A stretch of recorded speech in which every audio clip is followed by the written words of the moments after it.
Hello student, this video is created by me which is related to business regulatory framework. In this video, I will explain you with all the definition with its required sections. I have created a slideshow which I will present in front of you. You can just take a view of it and take a notes of it so that you can use it further. Any kind of doubt, any kind of query will be appreciated by me. You can just ask me in the comment section. Now I am going to start my slide. So stay tuned with this video. Thank you.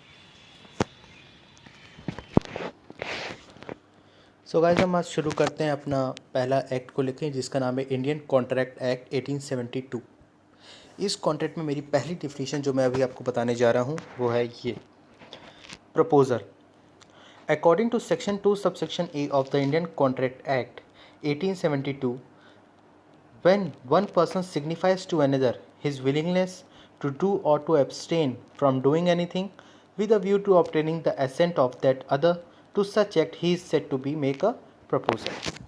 तो ये थी हमारी perfect definition proposal की। आप इस definition को कहीं note कर लीजिए। ये आपको काफ़ी फ़ायदा पहुँचाएगी। तो ये पहली डेफिनेशन थी इंडियन कॉन्ट्रैक्ट एक्ट की। अब हम चलते हैं अपनी दूसरी डेफिनेशन की ओर। दूसरी definition है acceptance. It comes under section 2 subsection B, which says when the person to whom the proposal has been made signifies his assent thereto, the offer is said to be accepted. Thus, the proposal when accepted becomes a promise. After such an offer is accepted, the offer becomes a promise. This is the perfect definition for acceptance, which comes under section 2 subsection B of Indian Contract Act. Third comes promisor and promisee. Section 2 subsection C. Both the definition will be given in section 2 subsection C. Promisor means the person who is making the proposal known as promisor, and the person accepting the proposal is known as promisee. This is the definition which is given in this section of Indian Contract Act. Fourth comes consideration. Section 2 subsection D. When at the desire of promisor, the promisee or any other person has done or absent from doing or promise to do or from doing something, such act or accent or promise is called as consideration from the promise. This is the perfect definition for consideration. Next comes agreement. Section 2 subsection E. Every promise and every set of promise forming a consideration for each other is called an agreement. Sixth comes contract. Section 2 subsection H. An agreement enforceable by law is a contract. Seventh, voidable contract. Section 2 subsection I.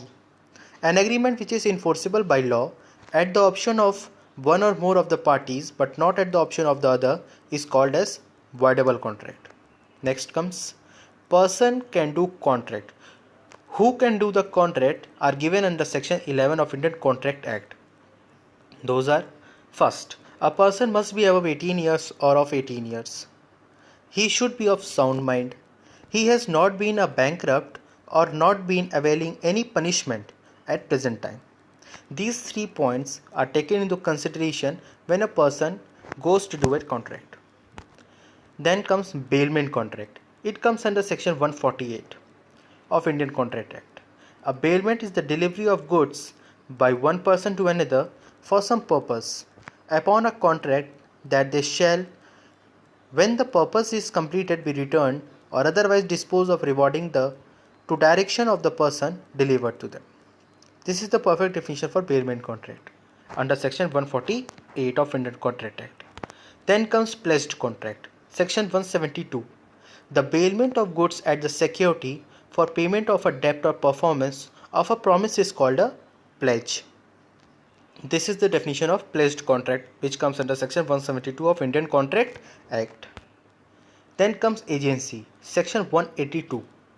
An agent is a person employed to do any work for another or to represent another in dealing with third persons. The person for whom such act is done or which is represent is called the principal. This is the perfect definition for an agency which asked in the examination according to section 182. Next comes contract of guarantee. Section 126 of Indian Contract Act. A contract of guarantee is a contract to perform the promisor or discharge the liability of the third person in case of his default. Next comes free consent. Section 13 of Indian Contract Act. Two or more than two persons are said to be consent when they agree upon the same thing in the same sense. It is the perfect definition if it is asked to define free consent according to section 13 of Indian Contract Act. Next comes continuous guarantee. According to section 2 subsection 12, a guarantee which extends to a series of transactions is called as continuous guarantee. Next comes buyer. According to section 2 subsection 1, buyer means a person who buys or agree to buy the good. Okay, this definition till here, continuous guarantee till here, Indian Contract Act 1872 is been moving on. From here, the Sales of Goods Act is been started. You can take a view of it that Sales of Goods Act 1930. According to Sales of Goods Act 1930, section 2 subsection 1, buyer means a person who buys or agree to buy the goods. It is the first definition for Sales of Goods Act. Second, fault. According to Sales of Goods Act 1930, section 2 subsection 5, fault means wrongful act or default. This is the definition for fault under section 2 subsection 5 of Sales of Goods Act 1930. Then comes feature good. According to Sales of Goods Act 1930, section 2 subsection 6, future goods, his feature goods is future goods. It is future goods. Future goods means goods to be manufactured or produced or acquired by the seller after the making of contract of sale. Next comes price. Section 2 subsection 10 of Sales of Goods Act. Price means the money consideration for sales of goods. Next comes property. According to Sales of Goods Act 1930, section 2 subsection 11, property means the general property in goods, not merely a special property. Next comes quality. According to Sales of Goods Act 1930, section 2 subsection 12, quality of the goods includes their state or condition. Next, seller. Section 2 subsection 13 of Sales of Goods Act, seller means the person who sells to agree to sell good. Next is contract sale. According to section 4 subsection 1, a contract of sales of goods is contract whereby the seller transfer or agree to transfer the property in goods. Next is condition. According to section 12 subsection 2, according to this definition of condition, a condition can be defined as a stipulation which is so vital to the contract that its complete and exact performance by one party is conditioned precedent to the obligation of the other party to perform his part. Next comes warranty. According to section 12 subsection 3, a warranty is a stipulation collateral to the main purpose of the contract, the breach of which gives rise to a claim for damages but not a right to reject the goods and treat the contract as repudiated. This is the definition for warranty which is given under section 12 subsection 3. Next comes unpaid seller. According to Sales of Goods Act 1930, section 45 describes unpaid seller. Here there are 2 points which needs to be taken into consideration. First, if the whole of the price is not been paid, then he is unpaid seller. Second, when the bills of exchange or any other instrument have been received at the conditional payment and the condition on which it was received was not be fulfilled by any reason of the dishonor of the instrument or otherwise. Here it means, the whole summary of this is means, when if you are paying something, if you are paying to any seller with the mode of bills of exchange or any negotiable instrument, not using the form of cash, and after that bills of exchange, that check or any kind of instrument has got dishonored by bank, then that guy to whom I have been paid is an unpaid seller. Okay, so it's come under section 45 of Sales of Goods Act 1930. Next comes Negotiable Instrument Act 1881. According to section 13, a negotiable instrument means a promissory note, bills of exchange or a check payable either to order or to bearer. A negotiable instrument means a promissory note, bills of exchange or a checks payable either to order or to bearer. Next comes promissory note. It comes under section 4 of Negotiable Instrument Act 1881. A promissory note is an instrument in writing, not being banknote or currency note.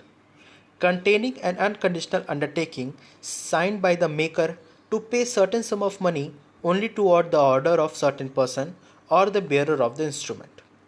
This is the definition for promissory note. Next comes bills of exchange. It comes under section 5. A bills of exchange is an instrument in writing containing an unconditional order signed by the maker of directing a certain person to pay a certain sum of money only or to the order of a certain person or to the bearer of the instrument. This is the perfect definition of bills of exchange, which comes under section 5 of Negotiable Instrument Act 1881. Next comes check. According to Negotiable Instrument Act 1881, section 6, if a check is a bills of exchange drawn up a bank and payable on demand, is called a check. This is a very small definition of check which consists in Negotiable Instrument Act 1881. Now comes endorsement. Here is a check and endorsement. The both check and endorsement are interrelated to each other. According to section 15, endorsement means signing at the back of the instrument for the purpose of negotiation, the act of the signing a check for the purpose of transferring to the someone else is called an endorsement of check. Section 15 of the Negotiable Instrument Act 1881 defines this endorsement. So here is my end of this video. In this video I have explained you about lots of section which comes like Negotiable Instrument Act. After that I have gone through an Sales of Goods Act, which is related to and very important topics. 1930 Sales of Goods Act 1930 I have explained you. After that I have also explained you these kind of things which comes under Indian Contract Act, like agency, pledged contract, payment contract, person can do contract. These kind of things is been explained by me under Indian Contract Act 1872. So these are the definition which is need to be taken care of while writing a BRF paper. So here's the end of my video. So hope you like this video, and you can take a snap of each and every slide which I'm showing you on the screen. I have waited till 10 to 15 seconds of each slide while reading the definition. You must have taken the screenshot of each and everything, and many of the students have also written this definition in the copy. So you can just pause the video and write each and every definition. It is perfect definition which is given under the sections of the act. You just believe on this definition, and hope you like this video, and thank you for your concern, for liking this video, for sharing this video, and for viewing this video. Thank you, and you can get latest important updates regarding each and every subject of BCom in my upcoming videos. So thank you for today.